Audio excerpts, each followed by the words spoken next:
कर्ज लेना बहुत ही बड़ी समझदारी है। दुनिया में सबसे ज्यादा कर्जा अमेरिका ने ले रखा। जो इंसान, जो कंपनी, जो देश कर्ज न ले सका, महाघोंचू है। कर्ज लेना बहुत ही बड़ी समझदारी है, बहुत बड़ी समझदारी। जो इंसान, जो कंपनी कर्ज न ले सकी, जो देश कर्ज न ले सका, महाघोंचू है। बट उसको किस तरह से यूज करके, आपको पता है दुनिया में सबसे ज्यादा कर्जा अमेरिका ने ले रखा। दुनिया में सबसे ज्यादा कर्जा अमेरिका ने लिया है। कर्ज लेना गलत बात नहीं है। कर्जा आपको चुकाना बड़ा सिंपल होता है। साल भर का ब्याज लेता है 10%। बहुत ज्यादा बता रहे हैं 10%। साल भर का ब्याज कितना लेगा? 10। और उस कर्ज को आप कुछ भी नहीं करेंगे, थोड़ा भी कहीं इन्वेस्टमेंट करेंगे तो उस पर कम से कम आपको 60% का ब्याज आ जाता है। मतलब इंटरेस्ट क्या हो जाता है? आ जाता है। फायदे आ जाते हैं कि नहीं आ जाएंगे? अब जैसे सिंपल सी एक बात बताते हैं। हमको एक नया सड़क बनाना है जिस पर जाम ना लगे, और पटना से दिल्ली अभी अमूमन 12 घंटे लग जाते हैं। एक बेहतरीन सड़क बनाए 20 लेन का, भयानक, एकदम एकदम जबरदस्त, और सीधे पहुंच जाएंगे यहां से दिल्ली 6 घंटा में। एकदम दंदना के 200 की स्पीड में चलिए, सड़क एकदम चौड़ा। पैसा है हमारे पास? नहीं। तो हम ये सोचते हैं कि इस पे अगर सड़क बना देते हैं तो जितने भी वीआईपी लोग हैं उनके पास टाइम नहीं रहता। फ्लाइट से कोई जाना नहीं चाहता है, ससुरा इतना झमेला होता है। बेल्ट उतारो, जूता दिखाओ, मुंह खोलो, मुंह नहीं खुलवाता है लेकिन पूरा जांच करा देता है। कितना खराब लगेगा तुझा, बेल्ट वोल्ट खोलोगा और फिर उन्हें से उतर के सामान रखिए, फिर बेल्ट पहनिए, तो नहीं समझ आएगा। सब चीज का आता है बकलोल। तुम लोग से ज्यादा खाली तू सर्वरे देखता है। परचेजिंग पावर में बाबू हमको खर्चे देखने होते हैं। खर्चा निकाल के कितना खरीद सकते हो? हमरे बराबर खर्चा है तोरा।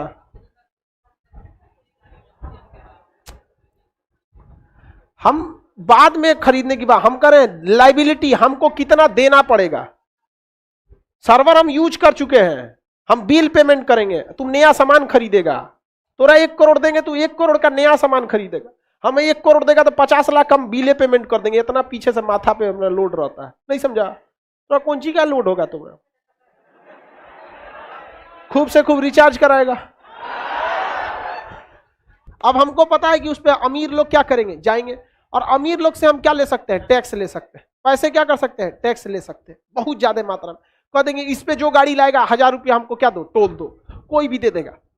रीजन क्या है कि अच्छी सड़क पे गाड़ी का मेंटेनेंस कम आता है, फ्यूल बचता है, टाइम बचती है, गाड़ी पर स्क्रैच का खतरा कम रहता है। जाम वाले में से लेके जाएंगे ये भिगना पाड़ी से, जो गाड़ी एक बार एने से रगड़ाएगा, एगो एने से रगड़ाएगा, जो यहाँ पे एक बार गाड़ी सर्विसिंग में गुजरी 30-40 हजार का खर्चा आ जाता है। तो कौन नहीं दे देगा ऐसा सड़क पे? तो हम देखते हैं कि एक सड़क पर अगर हम 1000 रुपया टोल लेते हैं और प्रतिदिन वहां से कम 20,000 गाड़ियां जाती हैं, तो आप सोचिए ना प्रतिदिन का इनकम कितना हो जाएगा। 1 2 3 4 5 6 7, 2 लिख के कितना जीरो बैठा देते हैं?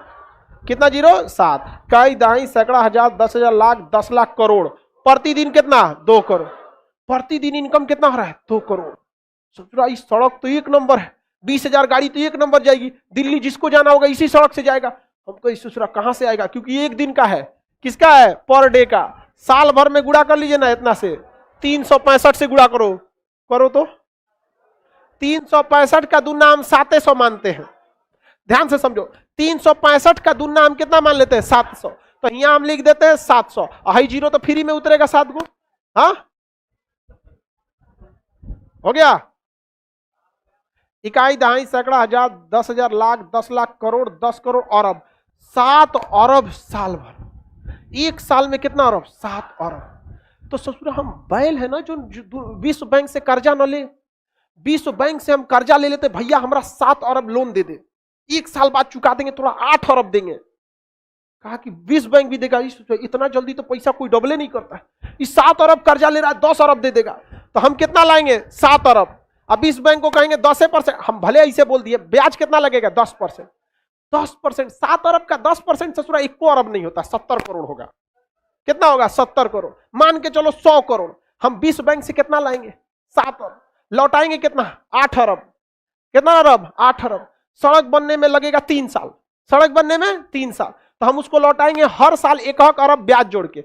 7 अरब लाए थे, 3 साल में ब्याज हो जाएगा 3 अरब, देना पड़ेगा 10 अरब। 3 साल बाद सड़क बन के रेडी, पहला साल में 7 अरब, दूसरा साल में 7 अरब, 2 साल में फायदा।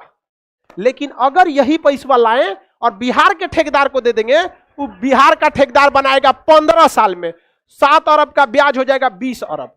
ओके बाद ससुरा आधा सड़क टूट गया, आधा हाई टूट गया, हाई टूट गया, घोटाला लगा, ले जा चौपटिया। समझ में आ रहा है? कर्जा लेना समझदारी है या नहीं है? बहुत बड़ा समझदारी है। समझ में आ रहा है कि नहीं आ रहा है? अब बताओ, पैसा है रे भाई, कर्जा ना है वो देना, तो जो हम पूरा सड़क बना देते, हम बैठ के पढ़ाना छोड़ के टोल वसूलेंगे, ले टोल ले आया। आप बताइए बिहार में कौन सी सड़क परियोजना है जो अपने पैसा से है? कोई नहीं। और सब 15-15 साल लेट है। सरकारी कर्मचारियों को इकोनॉमिक्स पता ही नहीं है, बोली सुनेगा नीतीश कुमार, वो बेचारा क्या गलती? वो तो मेहनत से वर्ल्ड बैंक में डेडिकेशन भेज के अपना वहां से पैसा लगाए। यहाँ पर पुल बंद के बैठ, एक और को पुल जिसको बन जाने थे 2012 में, अभी तक बनले नहीं है। इकोनॉमी, कौन सी कंपनी कर्जा नहीं ली है? कौन सा देश कर्जा नहीं लिया? अमेरिका इतना कर्जा लिया बेवकूफ। अभी बताओ, हम जो सड़क बनाते अपने पैसा से, सोचा घर दुआर बेचना पड़ता, किडनी उडनी बांधे रखना पड़ता, पता चला एगो लॉकडाउन हो गया तो किडनियों बेचा जाएगा। नहीं समझे? अब वर्ल्ड बैंक का पैसा है, एक दिन लेट, 1 साल लेट हो जाएगा तो 100 करोड़ एक्स्ट्रा लगेगा, लाओ 1 अरब ले जाओ यहाँ पर। लेकिन हमारा प्लान तो सक्सेस हो जाएगा। नहीं समझे? एक नंबर यहाँ पर बुलेट जैसे ट्रेन, पटना से दिल्ली जाने में ससुरा कोई ट्रेन को 12 घंटा से तो कम लगने वाला नहीं, 15 घंटा लगता है। एक अलगे रेलवे लाइन बिछा देते हैं जो यहां से स्टॉपेज देंगे उसका, बनारस, इलाहाबाद, कानपुर, दिल्ली। 8 घंटा में कहां पहुंचेगी? दिल्ली। ये बताओ, पटना जंक्शन के बगल में एगो स्टेशन बनवाएंगे, कौन अलग से करोड़ों रुपया लगेंगे, हमारे पास है नहीं है, कहां से पैसा लेंगे? वर्ल्ड बैंक से। अब पटना जंक्शन पे अनाउंस करेगा, कृपया ध्यान दें, दिल्ली जाने वाली ट्रेन 4 दिन लेट है, प्लेटफॉर्म नंबर पे 10 पे आएगी। कौन जाएगा? उसके बगल में अनाउंस करेगा, दिल्ली जाने वाली ट्रेन 2 मिनट पहले आ चुके हैं, प्लेटफॉर्म नंबर 1 से रवाना होगी, 6 घंटे में दिल्ली पहुंचा देगी। कौन आदमी जाएगा इस पे? सब किस पे जाएगा? उस पे। हमारे पास पैसा है नहीं है, कौन देगा पैसा? World bank. जमीन खरीदने के लिए वर्ल्ड बैंक, पटरी के लिए वर्ल्ड बैंक। अगर 5 साल में हम प्रोडक्ट बना देते हैं तो अगले 5 साल में वर्ल्ड बैंक का पैसा चुका देंगे। उसके बाद बैठ के गिनेंगे नोट। नहीं समझ आया? वर्ल्ड बैंक पैसा लेना गलत बात है। अंबानी के पास जियो का पैसा कहां से आया? जब लोगों के पास 2G और 3G खरीदने का पैसा नहीं था, 60,000 करोड़ रुपया अंबानी ने ठूस दिया एक के बार 4G में। लोग पागल कहते थे कि आपको 4G का कोई आइडिया है? रिलायंस कंपनी जो थी अनिल अंबानी की, उसको आइडिया था टेलीकम्युनिकेशन का। मुकेश अंबानी को कोई आइडिया नहीं था, लेकिन उसको पता था ब्लू ओशियन पॉलिसी, पहले पैसा झोंको, लोगों को आदत लगा दो, इतना ना पैसा झोंक दे कि बाकी के पास इतना पैसा ही ना बचे, और बाकी के लोग 4G में जब तक सोचे कि गांव गांव तक पहुंच गया कौन? जियो। और पहला बार ऐसा हुआ था कि लोग हमेशा ये होता है भैंस खरीद के लाते हैं फिर खूंटा ठोकते हैं। पहली बार था कि लोग खूंटा ठोक के भैंस खरीद रहे थे।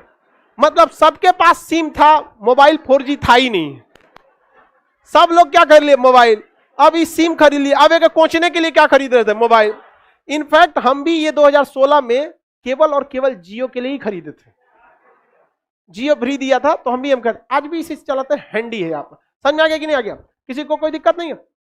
तो आगे यही पैसा देना जरूरी है कि नहीं है? तो ये पैसे जो थे रिलायंस ने क्या कर दिया? ठूस दिया। कहां पे लगा दिया? 4G में। और गांव गांव तक क्या पहुंच गया? 4G। बाकी लोग के पास 4G रहा नहीं रहा।